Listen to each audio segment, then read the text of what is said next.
Welcome to another edition of Kingdom Fit Productions. It's your host, Mike the Fit Prince. Before we begin this video, make sure to click the like button, subscribe, turn on post notifications so that you are notified when I'm dropping other content. Share the video with your friends, your family, your associates, so that they may receive the value as well.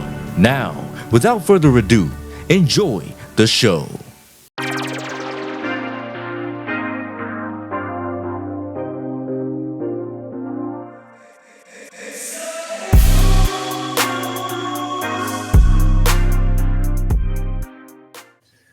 Kingdom Fit Productions. This is Mike the Fit Prince, your host. Welcome back, ladies and gentlemen. We are on StreamYard for this particular recording, and you guys got to forgive me for the noise in the background. And I'm gonna, this is my first time using this little platform here, so I'm gonna be using this a little bit. I tried to get my dang phone camera to get on here, but so when I turn my camera on, just, no judging. Let me stop. Man, nah, y'all can judge all y'all want to. Y'all gonna do it anyway. But anyway, let's go ahead and do that, All right, so yeah, guys, yeah, quality is not that great like on my camera, but on my phone camera, but okay, it is what it is. I'm gonna just bring something out. I made a video a while back, right?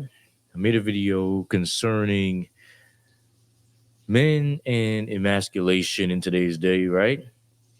And I was kind of previewing that, just going into what I was going to talk about. And I think I did mention, I was going to go into like, yeah, what's masculinity and everything like that. But I think we all should know that. I don't want to necessarily go too much into like what masculinity is, and things of that nature, and why it's important. And, well, I might touch on it a little bit here. So. But what I really want to get into today is, emasculation. Are we as men being emasculated? And this is very, very important. I know that these topics are being, talked about throughout the YouTube space and a lot, really on the internet space in general. It's very heavy, very prevalent. But what do we say, right? What's the solutions? We got to figure out if we are being emasculated, because we see as men, we can say, man, I'm masculine. Yeah, I'm a man. I'm this, I'm that. We can puff our chests. We can have all this knowledge. We can speak with such authority all we want to, man. But when you look in your everyday life, I mean, do you really hold those fruits of masculinity, or do you hold the fruits of? So the thing is, right, we're going to go into that definition, right? And I'm also going to show you guys how that's in the Bible as well, but it's more so on a physical level, because what I'm going to show, right, is Galatians, the 5th chapter, where that word is being used there. You know what I'm saying? Cut off.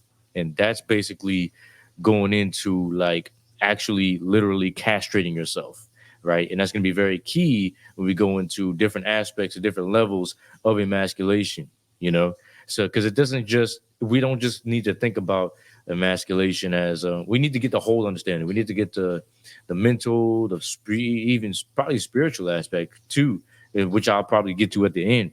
You know what I'm saying? And I don't want to make this video too long. I'm already 4 minutes in, so let's go ahead and try to share this screen if I'm able to.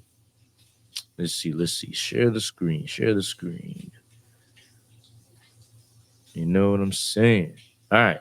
So, right here. Okay, so let's go first to Galatians 5, right? Let's go first to Galatians 5. So here we go. What we have here is the 5th chapter. Now, going a backdrop on on the book of Galatians right here, picking up from like the 4th chapter, Paul is going into how the church is trying to put themselves back under the laws, trying to put themselves back under the old covenant customs and rules and regulations that are not to necessarily be observed in the same way as under the new covenant, because it's an entirely different covenant, and it gives the example of a polygynous marriage with Abraham, Sarah, and Hagar, right? Hagar being the bondmaid, Sarah being the free woman, and those two are an allegory of what Paul would reference as the true believers in Jesus Christ, and those who are children of the flesh. The Sinai covenant, representing Hagar, the New Jerusalem, heavenly Jerusalem, representing Sarah, who was our mother. Those who believe and are under the New Testament, right?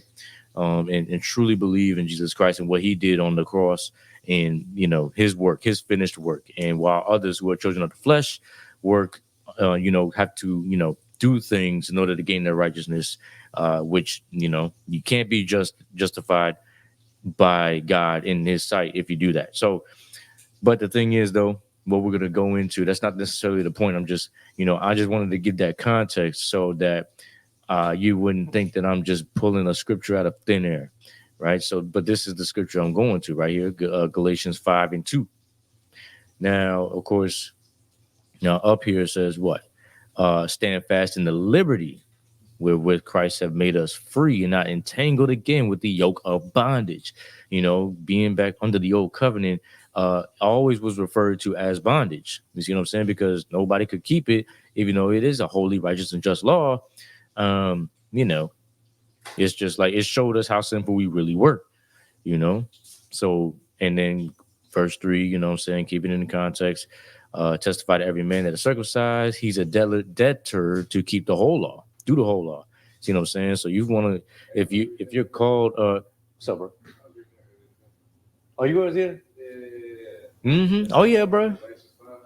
Galatians 5. Yeah. Hey, fam, like it's, man, when I was reading that, bro, I said, man, it's right. It makes sense though. I'm like, yeah. It was talking about the other day though. Yeah. The other day, right? Exactly. Mm-hmm. Yeah, exactly. It's no more of grace or no faith. It's of your own works.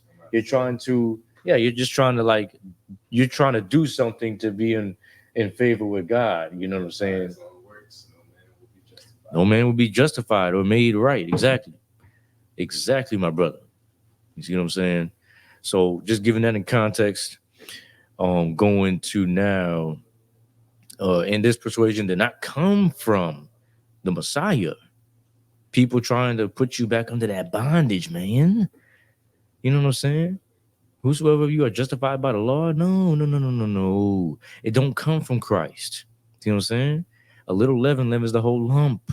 Now, Paul says, if I yet preach circumcision, why do I yet suffer persecution? This is the offense of the cross. Then is the offense of the cross ceased. See what I'm saying? Why do I suffer persecution if I preach circumcision? I wouldn't, because you wouldn't, because at that time, if he being a Jew is like, okay, cool, yeah, Paul, keep them laws, man, of course, yeah, he with us, man, he the Pharisees, they would applaud him, but he's persecuted because it's no longer required. You see what I'm saying? Not that you shouldn't circumcise your children, it's just, but here's what I'm getting to. Galatians 5:2, emasculation, right? Cut off. This word, cut off. Let's see what this word is. See what this word is, you know what I'm saying? First, before we go into other translations, right? Cut off, amputate. To amputate, mutilate the privy parts. So he was just like, those who are trying to put you back under that bondage, he wishes that these people were mutilated. They would just do the whole thing, just cut it off altogether, man. You know what I'm saying? But the word here, let's look at the New Living Translation, right? I just wish that those troublemakers, these are troublemakers. So watch out for those people, guys, who want to mutilate you by circumcision, would mutilate themselves. I wish they would just mutilate themselves. Look at the NIV. I wish those agitators would go the whole way. all the way and emasculate themselves, bro. That's crazy. That's crazy. You know, those who unsettle you would emasculate themselves. So on a physical level, as we are seeing, right? As we, emasculate themselves, right? Cut themselves off. As we're seeing, there's a physical aspect to cutting yourself off. This is literally the what you gonna call it. Let's stop sharing for a second. This is the physical act of cutting yourself off. Now, let's go now to the next one. I'm gonna show this one. Google search. And I'm gonna pull up some definitions for it, right? So let's see if we got it. All right, cool. Yeah. Merriam-Webster dictionary. To deprive of strength, right? Vigor. To deprive of strength, vigor, or spirit. To weaken, right? To weaken. To deprive of virility or procreative power. That's what Paul was talking about. Castrate. To castrate yourself. To just cut it off. Become a eunuch. To remove. Okay. It doesn't talk about the flower and everything like that. Yeah. So, but this is what it is. To weaken. You've diminished the power of your virility, your procreative power, right? And you're weakened even in strength. Because why? The loin area is where the strength lies. That's why even if those who play sports, especially football, you'll hear drive from the hips. It all starts from the hips. You know what I'm saying? If you're squatting, you're gonna be like, hey, break at the hips, and it's like, pulling up, pushing up, not necessarily just with your legs, but you have to use the loin area to really get yourself to that full, to your, to the full rep, through the full rep through your hips. See what I'm saying? Let's look at some synonyms. To demoralize, to paralyze, undo. You're undoing, something that God actually put on you. You know what I'm saying? As a man, to unman, unman. You're not. You're almost considered not even a man. You're the opposite. You're a woman. That's why there is differences for men and women. You can't necessarily. I don't think you can necessarily emasculate a woman because she's a woman. Masculate, masculine. That's referring to men. I know people like to try to, say, well, men and women have both masculine energy, and it's like, okay, cool, yeah, women can do that, but they're more so dominated by the feminine energy, you know. So yeah, so when we go through here, emasculate is what it is. To deprive of virility, especially, you know what I'm saying, that procreative power, and that when I wrote down some notes here, right? Let's go back and stop sharing the screen. So, real quick, I wanted to make a note because it said, depriving men of their power, their virility, cutting them off, like cutting off the member and not being able to use their, their power. They use their loins to procreate, to have their legacy continue. Cut off, your legacy is cut off now. You can't live on in this earthly realm. So now I will mention though, because in today's society, men are definitely emasculated. You know what I'm saying? It's a complete role reversal. This is what this. I guess my other slide will kind of touch on this as well, especially in the Christian church too, though, because there's arguments on these things. There's arguments on this whole equality thing. Not to say, and it's not to diminish the power of women. This is just simply pointing out an issue that I truly see as unbiblical. It's ungodly, and that's just the society we live in. So I wrote down some notes. Like, I mean, a lot of women nowadays, I would argue, deprive men of a lot of their strength in today's day under a matriarchal type system. Like, so there's examples of this, like cutting off, withholding sex, with limiting the amount of children he can have, being talked down on, weakening him, like mentally, because shoot, even like if you go into the apocryphal books, it'll tell you like women who maintain their husband, you know what I'm saying, they abate the courage of a man. They totally wipe out the courage of a man, you know, when they're acting a certain way. And we see that continually. This is every day. Men have to go through this every day. You know, they don't get sex from women. They, you know, they would like to have more children, but the woman is like, no, no, you know, I only want a certain amount. And it's just like, you know, now the man has to take steps down in his power. Like, you know, it's not to say that a woman can't have a say so or anything like that. This is just saying that, you know, being a man means like, you know, you have the rule, you have authority, the, you know, a patriarchal system, you know, you have to establish that if you're gonna be truly say you're masculine, you know, or you emasculate yourself if you just bring yourself down. You see what I'm saying? um and we read the definitions, the synonyms and things of that nature. So now you're disrespected, you know, you're weakened when you're disrespected, especially by a woman, somebody of who's supposed to be, you know, under you, then that literally puts her in a power position, and you just came down. You know, if you allow disrespect, if you allow yourself to be controlled by a woman or even children. Like, see, the Bible teaches, it portrays, I believe in Isaiah or something like that. It says, for the children of Israel, as for God's people, like, you know, as for my people, children are their oppressors and women rule over them. You see, that's matriarchy right there. That is complete emasculation of the men. You see, because he was talking about men. Women rule over them. Like, I mean, so if he was talking to the men right there, that lets you know that, you know, those men are being emasculated. You know, they're being brought down from their position of power. You know, they're being weakened, controlled by a subordinate. You know what I'm saying? Now, yes, I mean, maybe spiritually equality can happen with men and women, of course, and that's what I'm saying. This is no knock on women's, what you gonna call it? I guess, you know, power and their, you know, their importance. They're very important. You know what I'm saying? But we have to put things in their proper order, because Paul, the apostle, mentions that, you know. And and real quick, just to touch on something, these stupid gnats, bro. I'm telling you, just to touch on something real quick.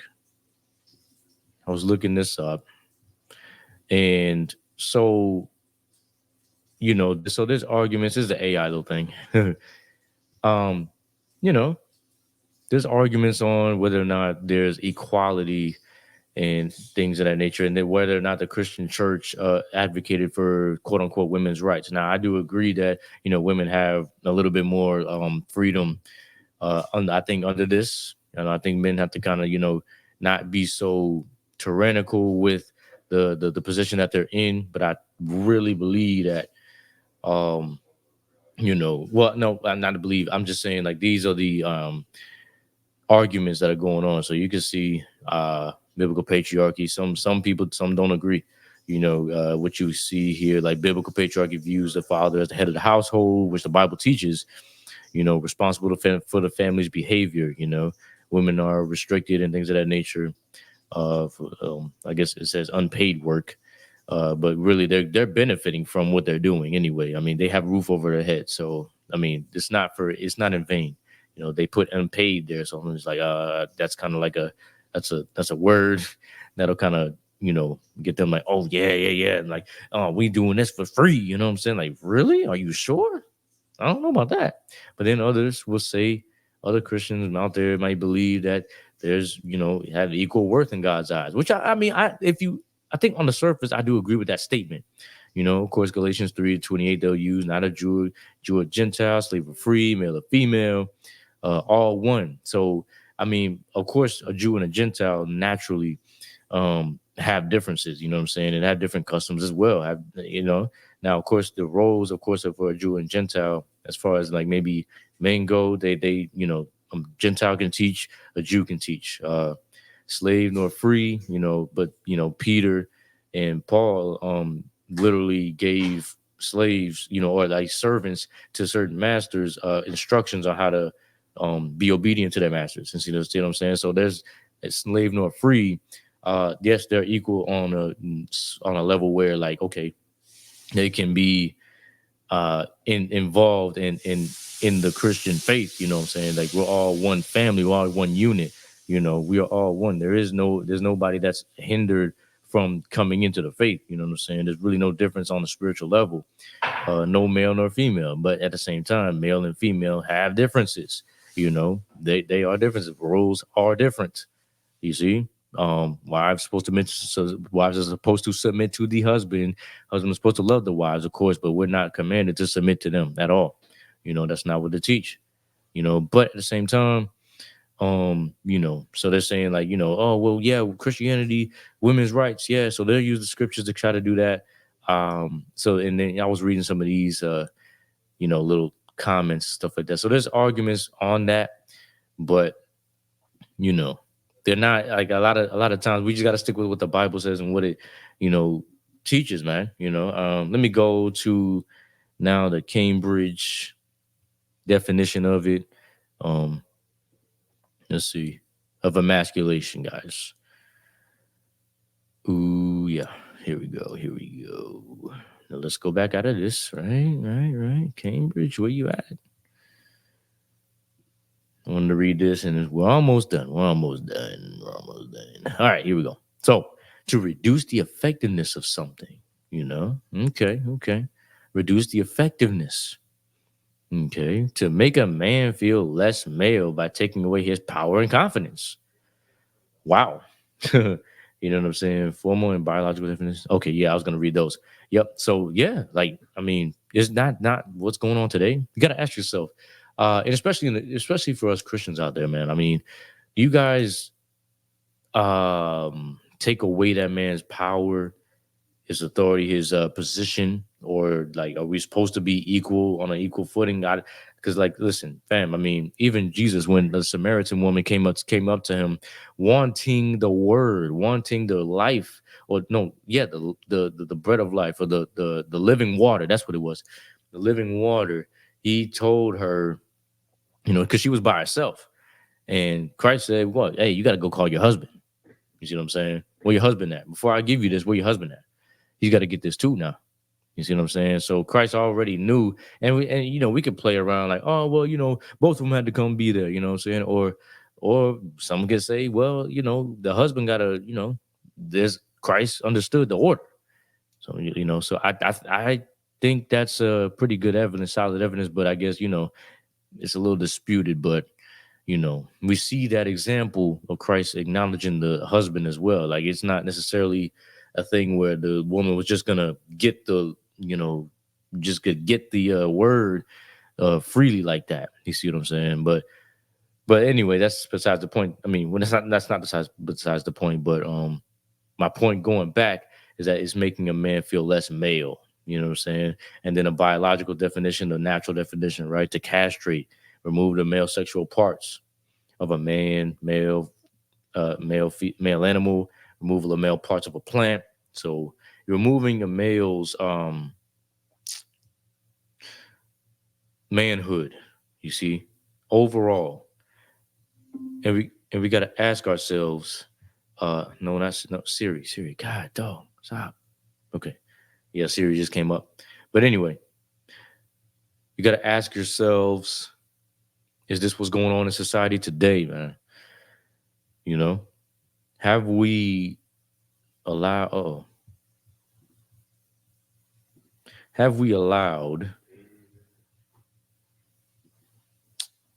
the male's role and the male's position to be lessened?